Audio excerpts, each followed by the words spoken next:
Bonjour à toutes et à tous, bienvenue, c'est Smart Impact, l'émission des entreprises à impact positif. Voici le sommaire. Mon invité, c'est Thomas Parouti, le fondateur de l'agence Mieux, agence de conseil en communication experte des enjeux RSE. On verra comment rendre la transition écologique désirable. Dans notre débat, on va parler de la lutte contre la précarité étudiante. 20% des étudiants français ont déjà eu recours à l'aide alimentaire. Vous verrez que ce phénomène touche aussi beaucoup d'autres activités, culture, sport ou encore accès aux droits. Et puis dans notre rubrique consacrée aux startups, je vais vous présenter Roofscapes qui transforme les toits en pente en terrasses accessibles et végétalisées. Communication, lutte contre la précarité, bâtiment, 3 univers, 30 minutes pour les explorer. C'est parti.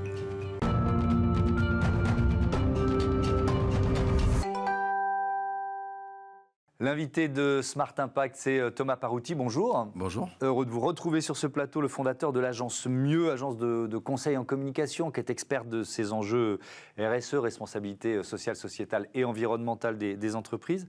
Vous l'avez créé en 2009, 15 ans. Ouais. J'imagine que vous n'étiez pas très nombreux sur ce créneau à l'époque. On n'était pas nombreux côté agence, et on n'était pas très nombreux non plus côté des annonceurs. Il n'y avait pas beaucoup d'entreprises qui parlaient de ces sujets-là. Moi, j'ai commencé à travailler sur ces problématiques à peu près en 2005-2006. J'avais lancé une grande enquête pour un de nos clients sur la gestion de flotte et les enjeux de développement durable. Et ça avait passionné tout le monde. Ça avait passionné les équipes de mon client. Ça avait passionné mon équipe. Et on avait eu plein de retours. Et c'était une sorte d'effervescence. Et tout le monde se disait, tiens, on peut faire du business peut-être autrement. Et donc, du coup, je me suis dit, en 2009, il faut absolument qu'il y ait une agence experte sur ces sujets-là. Donc j'ai créé en 2009, j'ai essayé de trouver des clients plutôt sur des sujets énergie ou bâtiment au départ. Et ça s'est développé petit à petit, mais c'est vrai que les 10 premières années, c'était plutôt calme.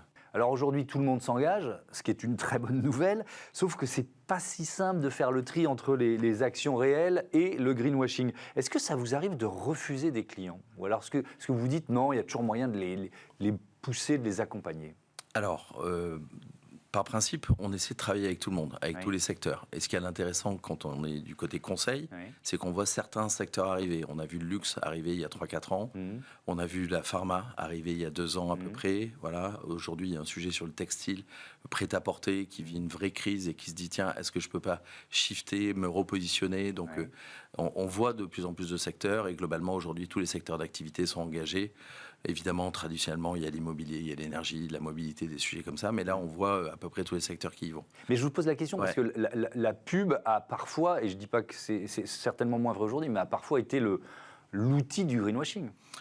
Clairement. Et globalement, j'ai envie de dire que tous ceux qui ont raconté des histoires depuis 70 ans, on a quand même créé une culture qui est une culture de la consommation. Quand on parle de notre société, c'est qu'est-ce que tu fais ce week-end? Je vais aller chez Westfield acheter un truc. Tu as besoin de quelque chose? Non, mais je vais bien trouver un truc à acheter. Donc en fait, la volonté de chacun, c'est d'aller acheter.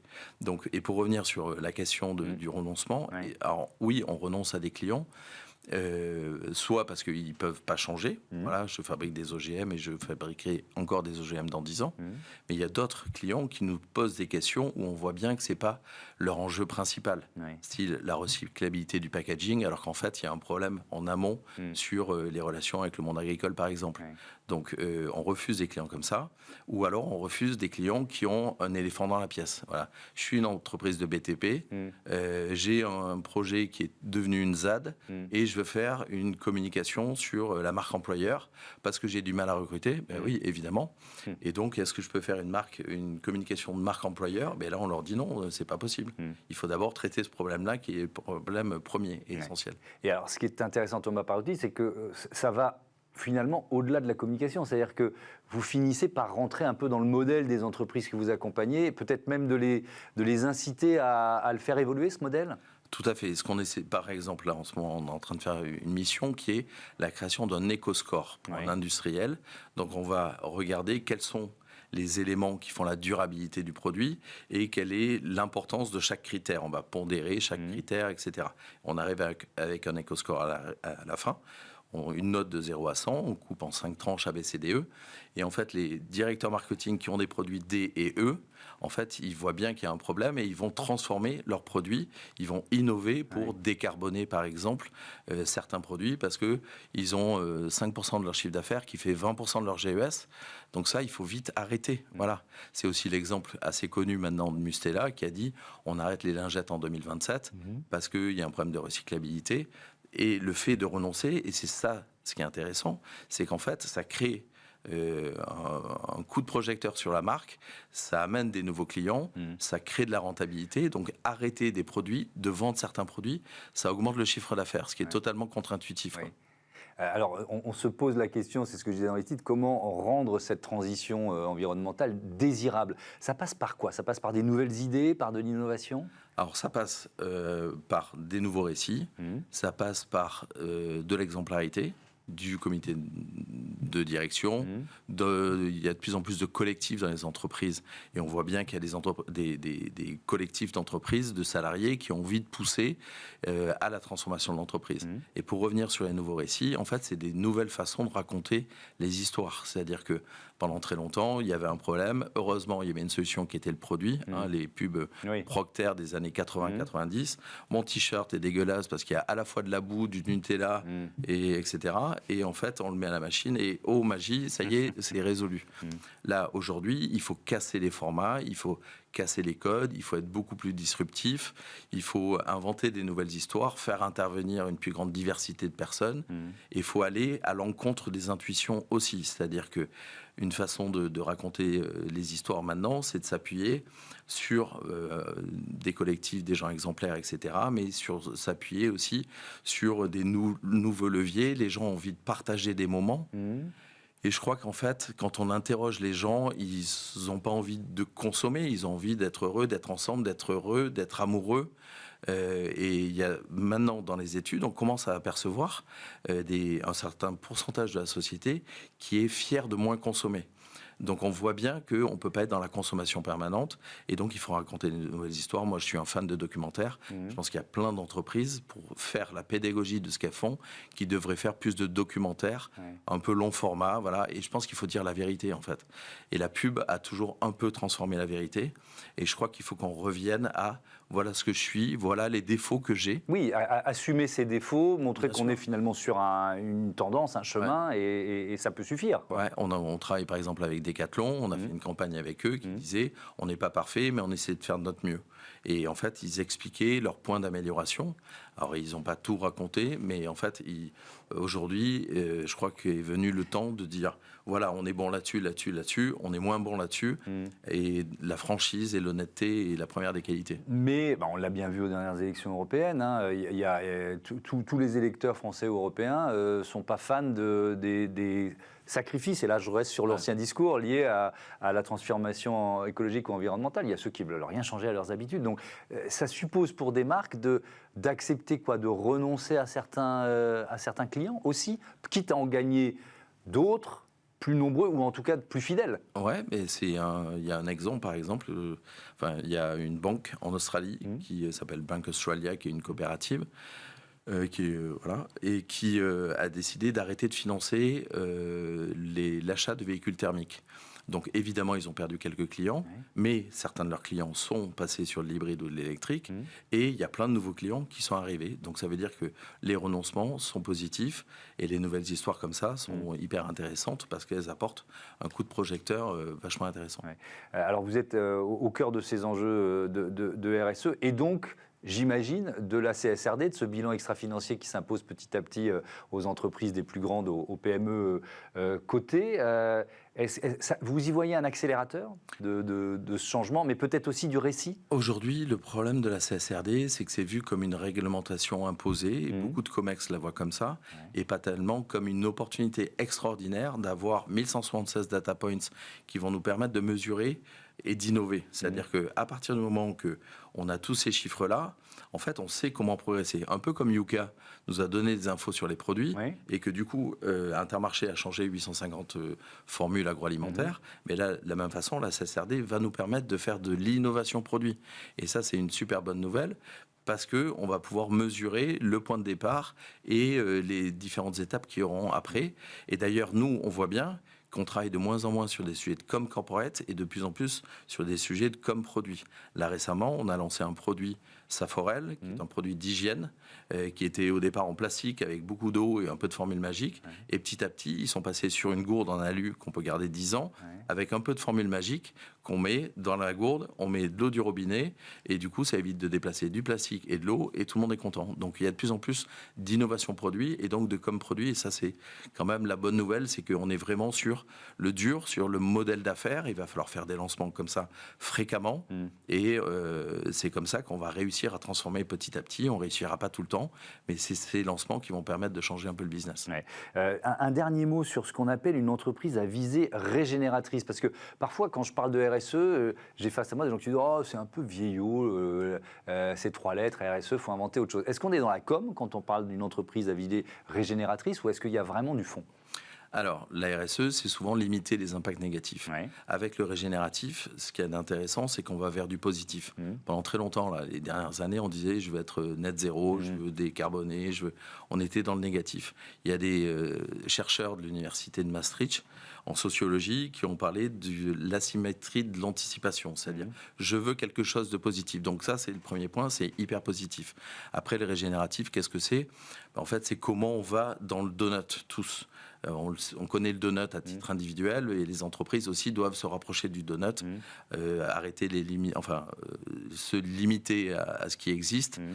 Donc c'est un nouveau projet, c'est hyper intéressant, on aura peut-être l'occasion d'en reparler. Bah écoutez, pourquoi pas. Merci beaucoup Thomas Parouti, et à bientôt sur Bismart for Change. On passe tout de suite à notre débat, la précarité étudiante au programme. On parle de précarité étudiante dans notre débat avec J.R. Aveng, bonjour. Bonjour. Vous êtes le directeur général de Copain. Georges Badevant, bonjour. Cofondateur de DIFS, qu'on reçoit régulièrement dans cette émission. Copain, en quelques mots, c'est une association, c'est ça ? En quelques mots, je vais essayer de faire rapide. On est une association qui aide les étudiants. C'est une aide par les pairs, donc c'est par et pour les étudiants. Ouais. On est présent dans toute la France, dans les territoires ultramarins également.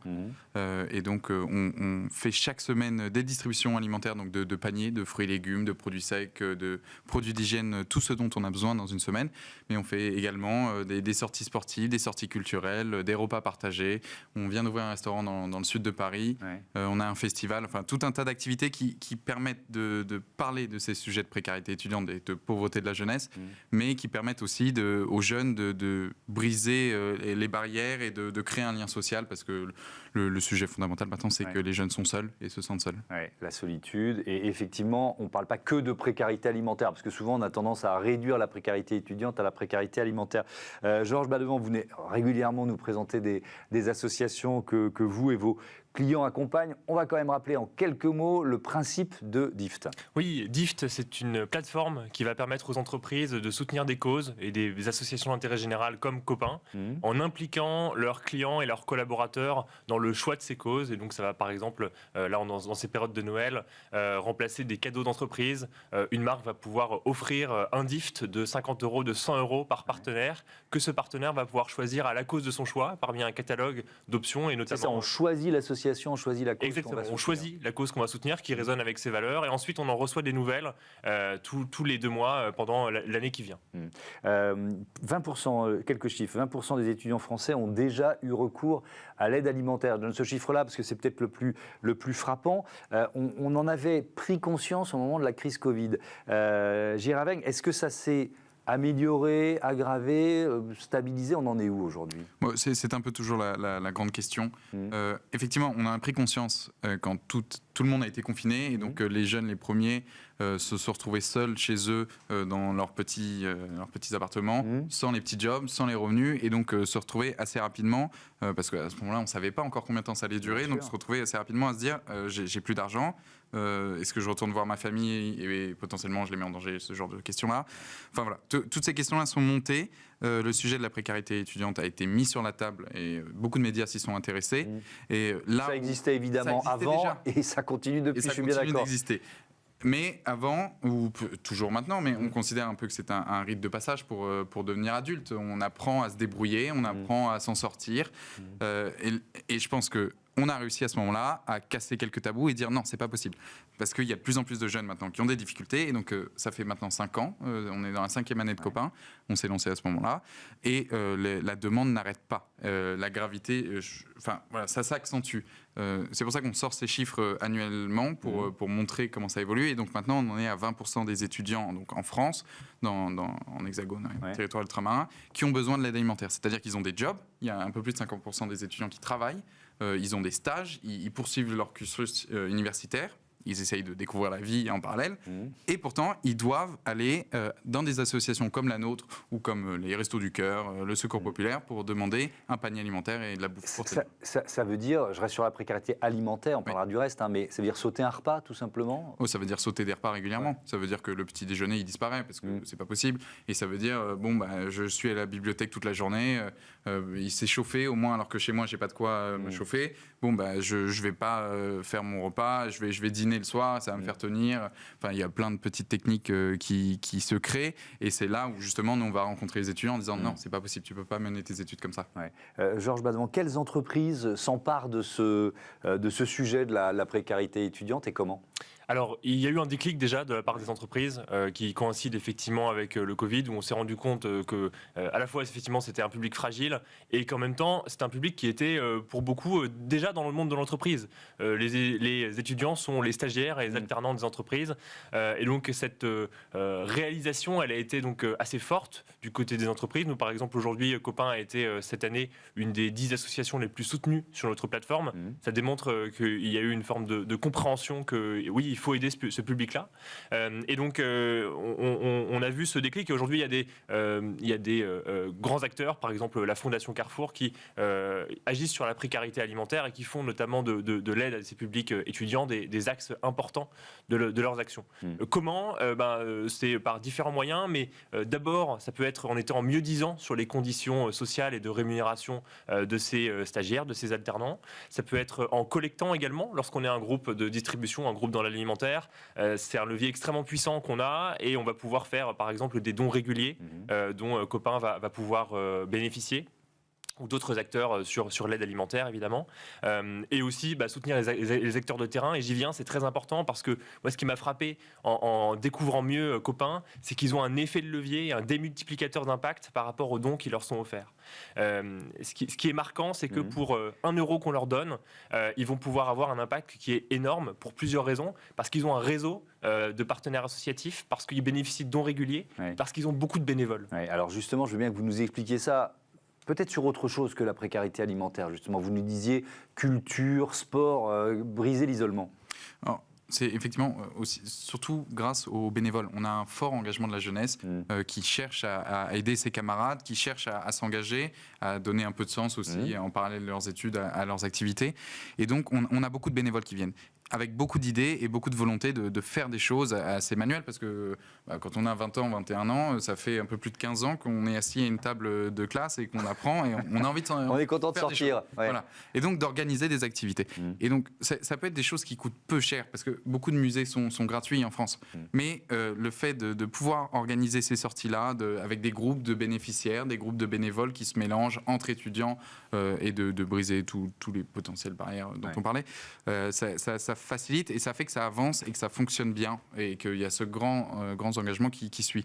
Et donc ça veut dire qu'avec un petit budget, par exemple dans une antenne, par exemple à Strasbourg, avec 3 000 € annuels pour des sorties culturelles, on arrive à faire des sorties toutes les semaines, et des activités et des découvertes de pièces de théâtre, de répétitions d'opéra, beaucoup de choses auxquelles on n'a absolument pas accès quand on est étudiant précaire, et de manière générale quand on est étudiant, on n'a pas beaucoup le temps, et on a potentiellement, on a un peu peur d'aller à ces événements-là, donc on facilite cette entrée-là avec très peu de budget. Est-ce que vous devez convaincre parfois, quels arguments vous employez pour inciter les entreprises à aller sur des causes en général, mais peut-être sur cette cause spécifiquement? C'est vrai que par cette cause spécifique, il y a quelque chose de frappant, qui est que c'est un public qui est déjà dans l'entreprise en partie, et il va être dans l'intérêt bien compris de l'entreprise et de son lien social avec ses collaborateurs, ses employés, ses stagiaires, particulière, mais aussi peut-être dans l'intérêt de sa marque employeur, de s'engager sur ce sujet-là. Oui. Donc ça, Oui, c'est aussi efficace, quoi. Il y a beaucoup d'entreprises qui sont confrontées à des problèmes de recrutement. Quand on peut afficher un engagement réel comme celui-là, c'est toujours bon pour la marque. C'est un impact qui est concret, enfin, c'est quand même frappant de se dire qu'aujourd'hui, il y a des étudiants qui n'arrivent pas à subvenir à leurs besoins en 2024 en France, et donc c'est ce qui va en général résonner chez les marques. Je voudrais qu'on parle de ce que vous venez d'ouvrir. Alors c'est quoi? C'est une cantine? C'est un restaurant? C'est un restaurant. Ça s'appelle La Copine, c'est ça? Ça s'appelle La Copine, c'est un restaurant. Alors, je ne vais pas dire un test parce que c'est un restaurant qui est ouvert donc midi et soir, 5 jours sur 7 dans Paris. Et le but, c'est bien évidemment, si ça fonctionne, là on va faire pendant 12 mois, si ça fonctionne, d'en ouvrir plusieurs en France. C'est un restaurant. Avec quel principe en fait? C'est un restaurant ouvert à tous, avec un entrée, plat, dessert qui change chaque jour et donc qui est fixe. Donc dans ce cas-là, ça peut faire penser à une cantine. Mais ça coûte 10 € le menu pour quelqu'un. Et ça coûte 3 € pour un étudiant. Et donc, on découvre petit à petit, alors, il y a beaucoup de jeunes qui viennent, 3 € et qui n'ont pas l'habitude d'aller au restaurant et donc qui redécouvrent un peu une vie sociale. Mais on découvre aussi toute une relation de solidarité intergénérationnelle qui se crée beaucoup avec les habitants du quartier, avec les retraités qui sont seuls et qui peuvent soudainement le soir se retrouver dans une ambiance jeune et festive. Enfin voilà, il y a un peu plus de 80 couverts par repas. Ça crée une vraie solidarité. Ouais, et c'est peut-être, espérons-le, le premier d'une longue série. Une nouveauté qui concerne Dift, avec une orientation aussi vers les particuliers, c'est ça? Exactement. Vers les citoyens consommateurs? C'est la période des fêtes, et qui dit période de fêtes dit période de cadeaux. Or, il se trouve que c'est aussi une période où parfois on offre des objets qui viennent de l'autre bout du monde, où on ne sait pas toujours quel cadeau utile offrir. Donc on a décidé d'ouvrir notre concept du Dift aux particuliers. Et donc, dès aujourd'hui, les particuliers peuvent s'offrir des gifts, donc un don gift, un don cadeau à distribuer à la cause de son choix. Vous pouvez offrir à votre sœur, à votre copain 10 €, 50 € pour la cause de son choix, et notamment soutenir des belles causes comme copain. Ouais. Tiens, il nous reste une minute. Il y a un dernier élément que je trouve intéressant, c'est l'accès aux droits. En préparant l'émission, j'étais un peu surpris de ça. Il y a beaucoup d'étudiants qui finalement passent à côté d'un certain nombre d'aides auxquelles ils ont droit. Toute la population, pas particulièrement des aides, mais de la compréhension administrative et juridique du système français. C'est assez difficile. Ça peut être difficile. Quand on a 18 ans et qu'on découvre soudainement, alors qu'on ne nous a pas vraiment préparé, ça se fait plutôt de manière familiale, mais donc beaucoup passent à côté. Donc on fait tout cet accompagnement pour comprendre comment ça fonctionne, pour comprendre effectivement les aides auxquelles les jeunes ont le droit, mais aussi comment ils peuvent... Enfin voilà, tout le système administratif auquel ils font face directement, parce qu'ils commencent à travailler, ils commencent à devoir payer des impôts. Donc on accompagne là-dessus beaucoup d'étudiants, tous ceux qui s'inscrivent en distribution alimentaire, donc un peu plus de 300 par distribution. Il y en a un peu plus de 25 par semaine en France, faites par copains. Ces étudiants-là peuvent directement en fin de distribution rencontrer dans un petit lieu d'échange et de parole nos bénévoles qui sont formés sur ces questions-là. Merci beaucoup à tous les deux et à bientôt sur Bismart for Change. On passe à notre rubrique Startup tout de suite.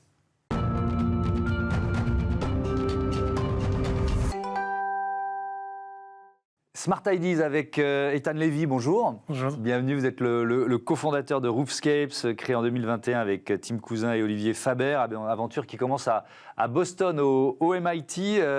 Avec quelle idée?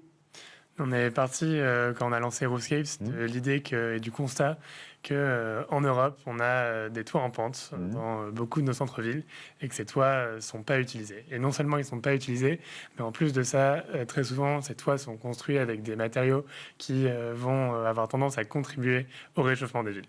Et fort de ce constat, on a décidé qu'il était temps d'adapter en fait ces toitures, ces surfaces qui sont au-dessus de nos têtes, face au changement climatique, face aux évolutions d'usage aussi dans les bâtiments.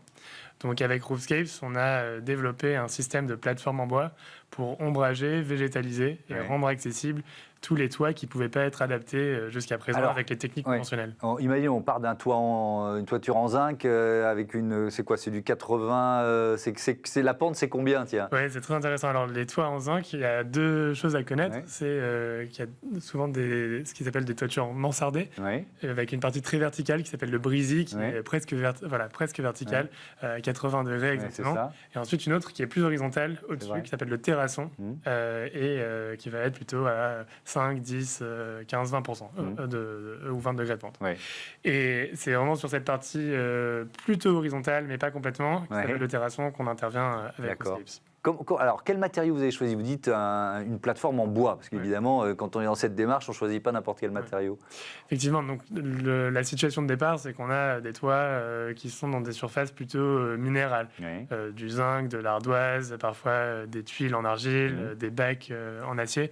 Bref, des matériaux qui vont avoir tendance à emmagasiner la chaleur quand ils sont exposés directement aux rayons du soleil, et ensuite qui vont en réfléchir une partie et en conduire une autre à l'intérieur des bâtiments.